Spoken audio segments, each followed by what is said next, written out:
Trump gives a small preview of the common sense revolution.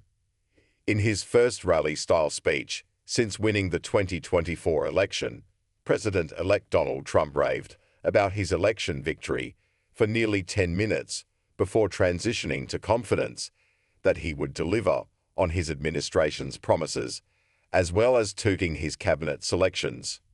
Trump spoke at Americafest, a political festival for conservatives put on by Turning Point, the conservative organization run by Charlie Kirk that was instrumental in helping Trump garner support among younger voters for its Get Out the Vote initiatives in Battleground states. Trump's speech was essentially many of the proposals he has already released on his Truth social media platform, including his threats on tariffs and taking back the Panama Canal, as well as bragging about the amount of people that have reached out to him since his victory. He said his remarks were just a small preview of the common sense revolution, because that's what I call it, a common sense revolution that's coming soon to America, to a theater near you, right? But it's coming to you through your president, Donald J. Trump, he said. Throughout his 75-minute remarks, Trump made no mention of the recently passed government funding bill, which did not include his last-minute demand to raise the debt ceiling or eliminate it. After vocally opposing the original bill, Trump has yet to make any comments on the legislation that passed early Saturday. However, speakers ahead of Trump had something to say on the issue.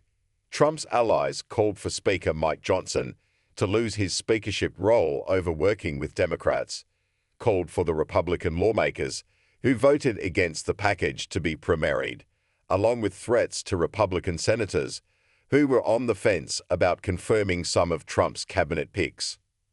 Johnson's not up to the task. He's got to go, right?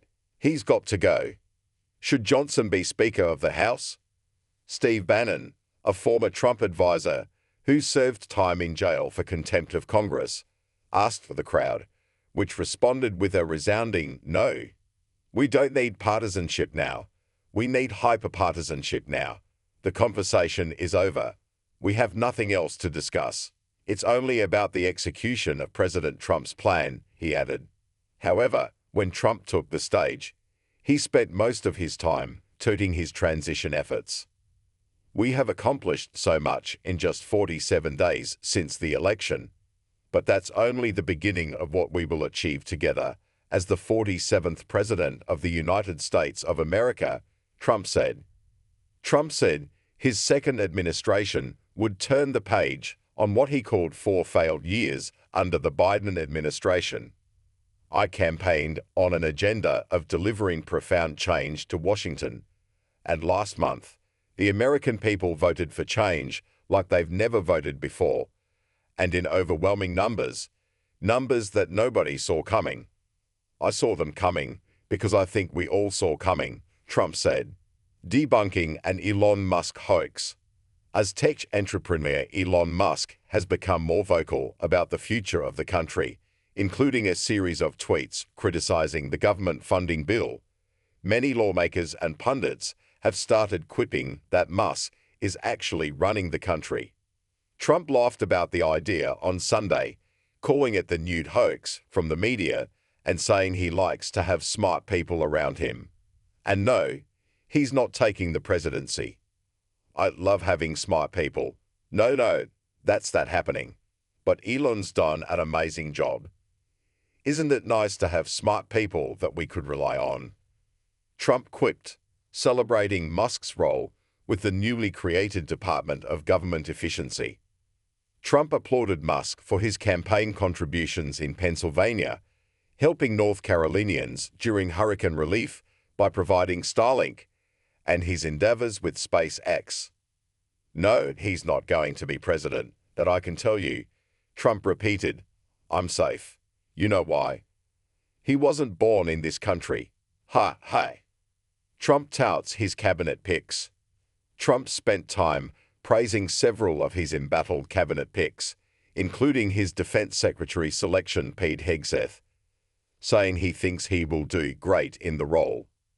Over the past few weeks, I've nominated an all-star cabinet of some of the most determined and brilliant individuals ever to step forward for public office. And we're getting great reviews, I have to say. They're all doing well. But we're getting fantastic reviews on the people that we chose, Trump said. He again shared misinformation about vaccines being linked to a rise in autism and said Robert F. Kennedy Jr., his pick to lead the Department of Health and Human Services, would be in charge of investigating it.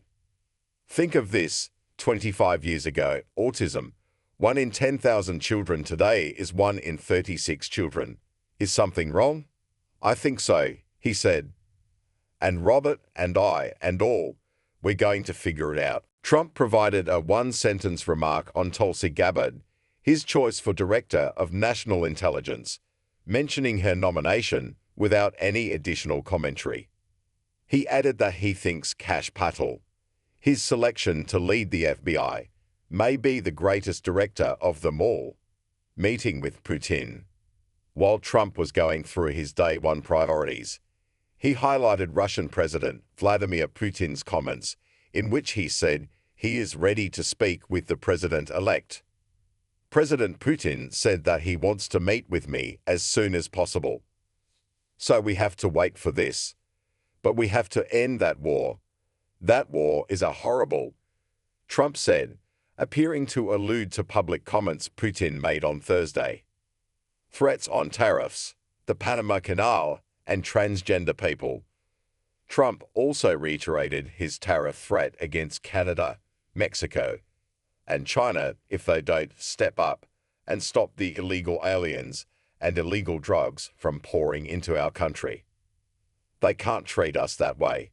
They're not going to be treating us that way for long, that I can tell you, because we're not going to let them turn the United States into a dumping ground. Trump also doubled down on his threat to take back the Panama Canal, complaining about the fees being charged to the U.S. Navy and American businesses. This complete rope-off of our country will immediately stop. It's going to stop, he said. As Trump spent the last couple months of his campaign emphasizing anti-transgender rhetoric, he said he will sign executive orders on day one to end child sexual mutilation, get transgender people out of the military, and keep men out of women's sports. Under the Trump administration, it will be the official policy of the United States government that there are only two genders, male and female. Later, Trump railed against the woke, calling wokeness bull. Tough talk on immigration. While emphasizing his tariff threat, Trump also once again talked about migrants by labeling them as violent criminals, going on to assert that he would designate Mexican drug cartels as terrorist organizations, which he attempted to implement during his first term, but halted after Mexico's president at the time urged him not to. Every foreign gang member will be expelled, and I will immediately designate the cartels as foreign terrorist organizations. We're going to do it immediately, and will unleash the full power of federal law enforcement. Trump also vowed that his immigration policies would include a robust campaign on the flow of fentanyl into America and its devastating effects. We're going to show what these drugs are doing to you. Nobody's done that before, and we're going to do it. One of his day one priorities, he said, will be a historic slate of executive orders to close our border to illegal aliens and stop the invasion of our country. And on that same day, we will begin the largest deportation operation in American history, larger even than that of President Dwight Eisenhower, he said, calling it Operation Aurora, after the Colorado city that he referred to often on the campaign trail, where he said immigrant gangs had taken over apartment buildings. Thanking young conservatives and TikTok. While touting his victory, Trump also expressed gratitude to Charlie Kirk, the Turning Point USA executive director, who led some of the largest pro-Trump ground efforts among younger voters. I want to express my tremendous gratitude to Charlie Kirk. He's really an amazing guy, amazing guy, and his whole staff for their relentless efforts to achieve this very historic victory. It's not my victory, it's your victory. It's a great honor. Trump continued his victory lap, going on to praise the demographic shifts that happened towards Republicans while promising to unite the country. He also went on a tangent about the reach he was able to have through TikTok, and we had a great response with billions of views. Billions and billions of views, he said. They brought me a chart, and it was a record, and it was so beautiful to see. And as I looked at it, I said, maybe we got to keep this sucker around a little while.